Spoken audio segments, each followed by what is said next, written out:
എല്ലാവർക്കും പുതിയൊരു വീഡിയോയിലേക്ക് സ്വാഗതം. ഇന്നത്തെ നമ്മുടെ റെസിപ്പി എളുപ്പത്തിൽ തയ്യാറാക്കിയെടുക്കാൻ പറ്റിയ നല്ലൊരു സാമ്പാറിൻ്റെ റെസിപ്പിയാണ്. അധികം പച്ചക്കറികളൊന്നും ഇല്ലെങ്കിലും ഒരു ഒന്നോ രണ്ടോ പച്ചക്കറികൾ മാത്രം വെച്ചിട്ടും ഉണ്ടാക്കാൻ പറ്റിയ നല്ലൊരു സാമ്പാറിൻ്റെ റെസിപ്പിയാണ്. രുചിയാണെങ്കിൽ നമ്മൾ ഹോട്ടലിൽ നിന്നെല്ലാം കഴിക്കുന്നതിനേക്കാളും രുചിയിലുള്ള നല്ലൊരു സാമ്പാറാണ്. അപ്പോൾ നമുക്ക് വേഗം തന്നെ നോക്കിയാലോ എങ്ങനെയാണ് ഇത് ഉണ്ടാക്കുന്നതെന്ന്. അതായിട്ട് ആരെങ്കിലും സബ്സ്ക്രൈബ് ചെയ്യാതെ വീഡിയോ കാണുന്നുണ്ടെങ്കിൽ മറക്കാതെ ഒന്ന് സബ്സ്ക്രൈബ് ചെയ്ത് സപ്പോർട്ട് ചെയ്തേക്കണേ. ആദ്യം തന്നെ നമുക്ക് സാമ്പാറിന് വേണ്ടിയിട്ടുള്ള പരിപ്പൊന്ന് വേവിച്ചെടുക്കാം. അതിന് വേണ്ടിയിട്ട് ഞാൻ ഇതുപോലെ ഒരു ബൗളിലേക്ക് അരക്കപ്പ് തുവരപ്പരിപ്പാണ് ഇട്ട് കൊടുക്കുന്നത്. സാമ്പാർ പരിപ്പ്, തുവരപ്പരിപ്പ്, അതുപോലെ മഞ്ഞൾപ്പരിപ്പ് എന്നെല്ലാം നമ്മളിതിന് പറയും. ഇനി ഇത് നന്നായിട്ടൊന്ന് കഴുകിയെടുത്തിട്ട് വരാം. അപ്പോൾ ഇതാ കഴുകിയെടുത്ത പരിപ്പ് ഞാൻ ഇതുപോലെ ഒരു കുക്കറിലേക്ക് ഇട്ട് കൊടുത്തിട്ടുണ്ട്. എന്നിട്ട് മുങ്ങിക്കിടക്കുന്നതിനേക്കാളും കുറച്ച് കൂടുതൽ തന്നെ വെള്ളം ഒഴിച്ച് കൊടുത്തിട്ടുണ്ട്. ഇതുപോലെ കുറച്ച് കൂടുതൽ വെള്ളം ഒഴിച്ച് കൊടുക്കുക. ഇനി ഇതിലേക്ക് 1/4 ടീസ്പൂൺ മഞ്ഞൾപ്പൊടി, 1 ടീസ്പൂൺ മുളക് പൊടി ഇട്ട് കൊടുക്കാം. പിന്നെ അല്പം ഉപ്പും കൂടെ ചേർത്തിട്ട് ഒന്ന് മിക്സ് ആക്കിയതിന് ശേഷം ഇതൊന്ന് അടച്ച് വെച്ചിട്ട് നല്ലതുപോലെ ഒന്ന് വേവിച്ചെടുക്കാം. ഒരു 3-4 വിസിൽ വരുന്നത് വരെ വേവിക്കുക. അപ്പോഴത്തേക്ക് പരിപ്പ് നന്നായിട്ട് വെന്ത് കിട്ടും. ആദ്യത്തെ വിസിൽ വന്നതിന് ശേഷം ചെറിയ തീയിൽ വെച്ചിട്ട് ബാക്കി വേവിക്കുക. പരിപ്പ് വേവുന്ന സമയം കൊണ്ട് നമുക്കതിലേക്ക് ചേർക്കാനുള്ള പച്ചക്കറികളൊക്കെ ഒന്ന് കട്ട് ചെയ്തെടുക്കാം. അപ്പോൾ ഞാനിതാ ഇത്ര കുറച്ച് പച്ചക്കറികൾ മാത്രമേ എടുത്തിട്ടുള്ളൂ. ഒരു കഷ്ണം ക്യാരറ്റ്, ഒരു കഷ്ണം ഉരുളക്കിഴങ്ങ്, ഒരു ചെറിയ കഷ്ണം വെള്ളരി, ഒരു തക്കാളി, അതുപോലെ തന്നെ കുറച്ച് വെണ്ടക്ക, പിന്നെ ചെറിയ ഉള്ളിയില്ലെങ്കിൽ വലിയ ഉള്ളി എടുത്താലും മതി. പിന്നെ ഒരു 3-4 പച്ചമുളക് എടുത്തിട്ടുണ്ട്. ഇത്രയും പച്ചക്കറികളും വേണമെന്നൊന്നുമില്ല. വെറും വെള്ളരിയും വെണ്ടയ്ക്കും തക്കാളിയും ഉള്ളിയും പച്ചമുളകും ഇട്ടാലും മതി. ക്യാരറ്റും ഉരുളക്കിഴങ്ങൊന്നും വേണമെന്നൊന്നുമില്ല, അത്രമാത്രം മതി. അതുപോലെ തന്നെ വെള്ളരി ഇല്ലെങ്കിൽ വെറും ഉരുളക്കിഴങ്ങും വെണ്ടയ്ക്കും ഇട്ടിട്ട് അങ്ങനെയും വേണമെങ്കിൽ വെക്കാം. തക്കാളിയും ഉള്ളിയും വെണ്ടയ്ക്കും എന്തായാലും ചേർത്ത് കൊടുക്കുക. അപ്പോഴാണ് നല്ല രുചി ഉണ്ടാവുക. വെണ്ടക്ക എല്ലാത്തിലും ചേർത്ത് കൊടുക്കുക. ബാക്കി എല്ലാ പച്ചക്കറികളും ഓരോന്ന് ഉണ്ടായാലും മതി. എല്ലാം കട്ട് ചെയ്ത് കഴുകി എടുത്തിട്ടുണ്ട്. തക്കാളിയും വെണ്ടയ്ക്കയും ഉള്ളിയും കട്ട് ചെയ്ത് മാറ്റി വെക്കുക. പിന്നെ വെള്ളരി, ഉരുളക്കിഴങ്ങ്, ക്യാരറ്റ്, പച്ചമുളക് കട്ട് ചെയ്തിട്ട് നമുക്ക് കുക്കറിലേക്ക് ഇട്ട് കൊടുക്കുക. അപ്പോൾ പരിപ്പ് 4 വിസിൽ വന്നതിന് ശേഷം ഞാൻ അടുപ്പ് ഓഫ് ആക്കിയിട്ടുണ്ടേനു. പ്രഷർ പോയതിന് ശേഷം ഒന്ന് തുറന്നിട്ടുണ്ട്. നന്നായിട്ട് തന്നെ വെന്തിട്ടുണ്ട്. ഇതുപോലെ നന്നായിട്ട് തന്നെ വെന്ത് വരണം.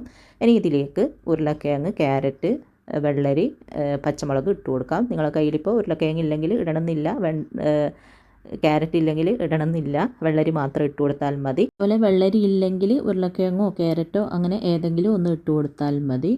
എന്നിട്ട് ഇതിലേക്ക് കുറച്ചും കൂടെ വെള്ളം ഒഴിച്ച് കൊടുക്കുന്നുണ്ട്. എന്നിട്ട് ഒന്ന് നന്നായിട്ട് മിക്സ് ആക്കിയതിന് ശേഷം വീണ്ടും ഒന്ന് അടച്ചിട്ട് നമുക്ക് ഒരു വിസിൽ വരുന്നത് വരെ വേവിക്കാം. ഒറ്റ വിസിൽ വന്നാൽ മതി. അപ്പോഴത്തേക്ക് തന്നെ നന്നായിട്ട് വെന്ത് കിട്ടും.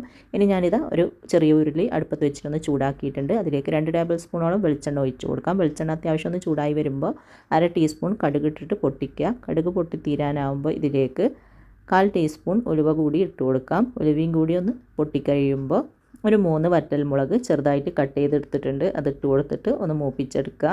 വറ്റൽമുളക് അത്യാവശ്യം ഒന്ന് മൂത്ത് വരുമ്പോൾ കുറച്ച് കറിവേപ്പില കൂടെ ഇട്ടിട്ട് ഒന്ന് മൂപ്പിക്കുക. അപ്പോൾ ഇതാ കറിവേപ്പില കൂടെ ഇട്ടിട്ട് ഒന്ന് മൂത്ത് വന്നിട്ടുണ്ട്.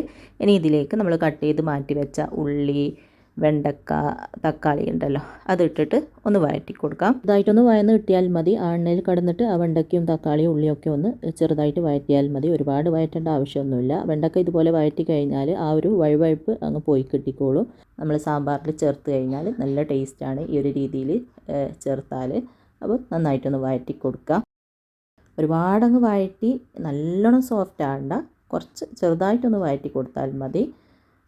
അപ്പോൾ ഇതാ ഇതുപോലെ ഒന്ന് വഴന്ന് വന്നിട്ടുണ്ട്. ഈ ഒരു രീതിയിൽ ആവുമ്പോൾ ഇതിലേക്ക് നമുക്ക് ഒരു 2.5 ടേബിൾ സ്പൂണോളം സാമ്പാർ പൊടി ചേർത്ത് കൊടുക്കാം. കടയിൽ നിന്ന് വാങ്ങുന്ന പാക്കറ്റിൽ വാങ്ങുന്ന സാമ്പാർ പൊടി ഉണ്ടല്ലോ, അതാണ് ചേർത്ത് കൊടുക്കുന്നത്. അപ്പോൾ ഇതാ അതെല്ലാം ചേർത്തിട്ട് നന്നായിട്ട് ചെറിയ തീയിൽ വെച്ചിട്ടൊന്ന് വഴറ്റി കൊടുക്കാം. പൊടി ഒന്ന് ചെറുതായിട്ടൊന്ന് മൂത്ത് വരണം, കരിഞ്ഞു പോകുകയും ചെയ്യരുത്. ചെറിയൊരു നല്ലൊരു മണം വരും പൊടി മൂക്കുമ്പോൾ. ആ ഒരു മണം വരുമ്പോൾ നമുക്കിതിലേക്ക് പുളീൻ്റെ വെള്ളമാണ് ഒഴിച്ച് കൊടുക്കുന്നത്. ഒരു ചെറിയ കഷ്ണം പുളി എടുത്തിട്ട് അത് നന്നായിട്ട് കഴുകിയതിന് ശേഷം അതിലേക്ക് വെള്ളം ഒഴിച്ചിട്ട് നന്നായിട്ട് ഞെക്കി പിഴിഞ്ഞെടുത്ത വെള്ളമാണ്. അത് ഇതിലേക്ക് ഒഴിച്ചിട്ട് നന്നായിട്ടൊന്ന് മിക്സാക്കി കൊടുക്കുക. അതിനുശേഷം ചെറുതായിട്ട് ഇതുപോലെ ഒന്ന് തിള വരാൻ തുടങ്ങുമ്പോൾ ഇതിലേക്ക് നമ്മൾ വേവിച്ചെടുത്ത പരിപ്പും ആ കഷ്ണങ്ങളൊക്കെ ഉണ്ടല്ലോ, അത് ഇതിലേക്ക് ഇട്ട് കൊടുക്കാം. ഒരു വിസിൽ വന്നപ്പോൾ ഞാൻ ഓഫാക്കിയിട്ടുണ്ടേനു. പ്രഷർ പോയതിന് ശേഷം തുറന്നിട്ട് ചേർത്ത് കൊടുക്കുക. എന്നിട്ട് ഇതെല്ലാം കൂടി നന്നായിട്ട് മിക്സാക്കി കൊടുക്കുക. ഇത്രയേ പണിയുള്ളൂ ഈ ഒരു സാമ്പാറിന്. ഇനി ആ ഒരു കുക്കറിലേക്ക് കുറച്ച് വെള്ളം ഒഴിച്ചിട്ടൊന്ന് മിക്സാക്കിയതിന് ശേഷം അതും ഇതിലേക്ക് ഒഴിച്ച് കൊടുക്കുക. എന്നിട്ട് നന്നായിട്ട് വീണ്ടും ഒന്ന് മിക്സാക്കി കൊടുക്കുക.